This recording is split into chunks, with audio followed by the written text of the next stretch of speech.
Telangana assembly ఎన్నికలకు మరికొన్ని రోజులు మాత్రమే సమయం ఉండడంతో పార్టీలన్నీ ప్రచారంపై ఫోకస్ పెట్టాయి. ఓవైపు అభ్యర్థుల జాబితాలను ప్రకటిస్తూనే మరోవైపు సభలు ఎన్నికల ప్రచారంతో దూసుకెడుతున్నాయి.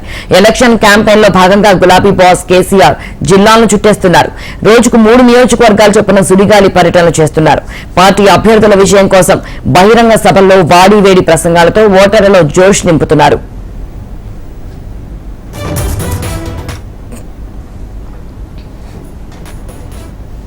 వచ్చే ఎన్నికల్లోనూ గెలిచి హ్యాట్రిక్ గా ప్రభుత్వాన్ని ఏర్పాటు చేయడం కోసం గులాబీ దళపతి హార్డ్ వర్క్ చేస్తున్నారు. ఓవైపు లోకల్ సెంటిమెంట్ తో ఓటర్లను ఆకర్షించే ప్రయత్నం చేస్తూనే మరోవైపు ప్రతిపక్షాలపై మాటల తూటాలు పేలుస్తున్నారు. 11 సార్లు అవకాశం ఇస్తే కాంగ్రెస్ ఏం చేసిందని, ఇప్పుడు ఛాన్స్ ఇవ్వమని ఎలా అడుగుతోందంటూ విమర్శనాస్త్రాలు సంధిస్తున్నారు. ఇక మరోవైపు ఈ 9 ఏళ్లలో తెలంగాణకు బీజేపీ చేసిందేమీ లేదని, మతాల మధ్య చిచ్చు పెట్టడం తప్ప బీజేపీకి మరో పని ఉండదని విమర్శించారు. ఇక రాజకీయ వ్యూహాల్లో దిట్టైన కేసీఆర్ ప్రతిపక్షాలను వీక్ చేసే పథకాన్ని అమలు చేస్తున్నారు. మరోవైపు ఇతర పార్టీల కీలక నేతలను బీఆర్ఎస్ లో చేర్చుకుంటూ మైండ్ గేమ్ ఆడుతున్నారు.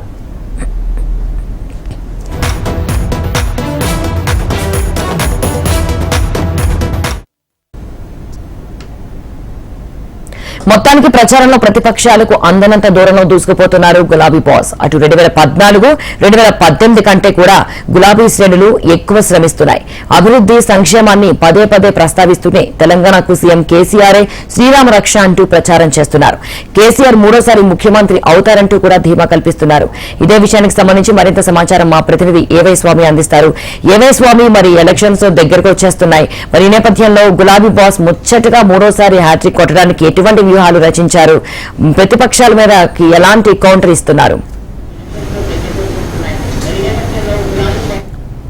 శిల్ప, తెలంగాణలో మూడోసారి అధికారం రావడం కోసం బీఆర్ఎస్ పార్టీ అధినేత సీఎం కేసీఆర్ రాష్ట్ర వ్యాప్తంగా సుడిగాలి పర్యటన చేస్తున్నారు. ఎక్కడికక్కడ భారీ బహిరంగ సభల్లో పాల్గొంటూ పార్టీ అభ్యర్థుల విజయం కోసం శ్రమిస్తూ వస్తున్నారు. 2014, 2018 ఎలక్షన్లో ఎలాంటి మ్యాజిక్ మార్క్ దాటారు. ఈసారి కూడా అదే స్థాయిలో తెలంగాణలో పాగా వేయాలనే ప్రయత్నంతో ఆయన ముందుకు సాగుతూ ఉన్నారు.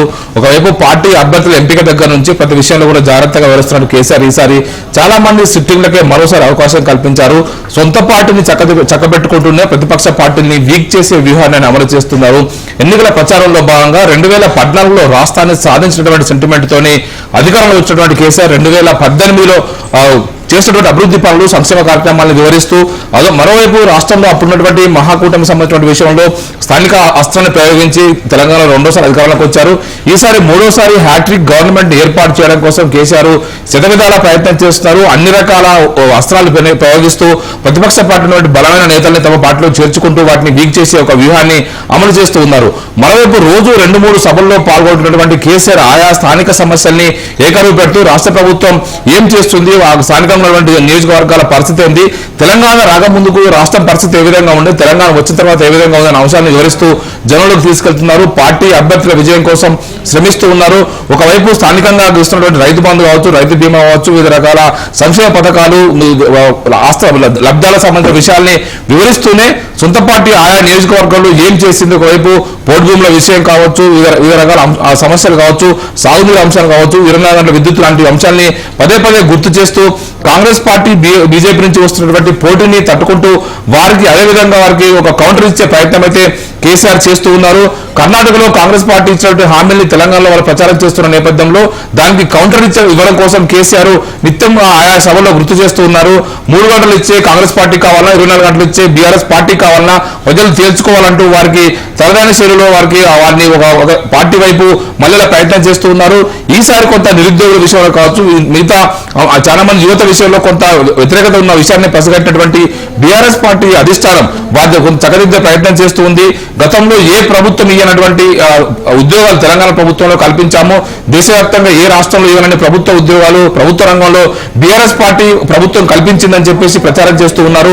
రానున్న రోజుల్లో మరోసారి అవకాశం కల్పిస్తే ఇప్పటికే ప్రాసెస్ లో ఉన్నటువంటి ప్రభుత్వ ఉద్యోగాలన్నీ కూడా మేము భర్తీ చేస్తామని ఒక హామీని అయితే వారికి ఇవ్వగలుగుతున్నారు. దీంతో ఒక నియోజకవర్గాల్లో రీసెంట్ రీసెంట్ గా తుంగతుర్తిలో కావచ్చు, నిన్న ఒకవైపు మరోవైపు ధర్మపురిలో కావచ్చు స్థానికంగా ఉన్నటువంటి అభ్యర్థుల విజయం కోసం కీలకమైనటువంటి దళిత బంధు పథకాన్ని ఆయా అభ్యర్థుల్ని గెలిపిస్తే మరోసారి ఈసారి పూర్తిగా కొద్దిమంది లబ్ధారులు కాక ఈసారి నియోజకవర్గం మొత్తం దాన్ని అమలు చేస్తామని చెప్పేసి ఒక హామీని అయితే కేసీఆర్ ఇస్తూ ఉన్నారు. ఓవైపు సింగరేణి ప్రభావం ఉన్నటువంటి ఏరియాలో సింగరేణి కోసం కేంద్ర ప్రభుత్వ రంగ సంస్థల్ని కేంద్ర మోడీ సర్కారు అమ్ముతూ ఉంటే రాష్ట్ర ప్రభుత్వం వాటిని స్ట్రెంథెన్ చేస్తుంది. ఇప్పటికే సింగరేణి ఉద్యోగులకు లాభాలు కావచ్చు, లాభాల్లో వాటా కావచ్చు, బోనస్ కావచ్చు, వారికి సంబంధించిన అన్ని విషయాల్లో రాష్ట్ర ప్రభుత్వం సానుకూలంగా ఉంది. రానున్న రోజుల్లో మీకు మరింత మంచి చేస్తామని చెప్పేసి వారికి హామీని ఇస్తున్నారు. దాంతో పాటు గిరిజనులు ఉన్నటువంటి ఏరియాలో పోడు భూముల విషయం సంబంధించి దేశంలో ఏ రాష్ట్రంలో ఇవ్వనటువంటి విధంగా ఇక్కడ పోడు పట్టాలను కూడా పంపిణీ చేశాము, వారికి సంబంధించిన విషయంలో రక్షణ కల్పించామని చెప్పేసి కూడా హామీని అయితే గుప్పిస్తున్నారు. ప్రధానంగా రిజర్వ్ నియోజకవర్గాలటువంటి ఎస్సీఎస్ నియోజకవర్గాల్లో రాష్ట్ర ప్రభుత్వం చేస్తున్నటువంటి సంక్షేమ పథకాన్ని పదే పదే వివరిస్తూ వారి మద్దతుని కూడగట్టడం కోసం కేసీఆర్ ప్రయత్నం చేస్తూ ఉన్నారు. ఈసారి ఖచ్చితంగా అధికారంలోకి వస్తే రానున్న రోజుల్లో రాష్ట్ర ప్రభుత్వం కాంగ్రెస్ ఇచ్చినటువంటి 6 హామీలకు ధీటుగా మరిన్ని హామీలను అమలు చేస్తామని చెప్పేసి వారికి కౌంటర్ ఇచ్చే ప్రయత్నం అయితే చేస్తున్నారు.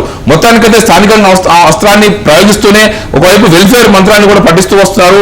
మూడోసారి రాష్ట్రంలో అధికారంలోకి వస్తే రానున్న రోజుల్లో మరింతగా వెల్ఫేర్ ని ముందుకు తీసుకెళ్తాము. ఇప్పటికే మౌలిక వసతుల విషయంలో కావచ్చు, రాష్ట్రాన్ని చక్కదిద్దే విషయంలో కావచ్చు, సాగునీరు తాగునీరు విషయంలో కొరత లేకుండా చేశాము. రానున్న రోజుల్లో విద్యా, వైద్యం లాంటి కీలక రంగాల్ని మరింత ముందుకు తీసుకెళ్లి రాష్ట్రాన్ని అభివృద్ధి చేస్తామని హామీని అయితే గుప్పిస్తూ ఉన్నారు శిల్ప.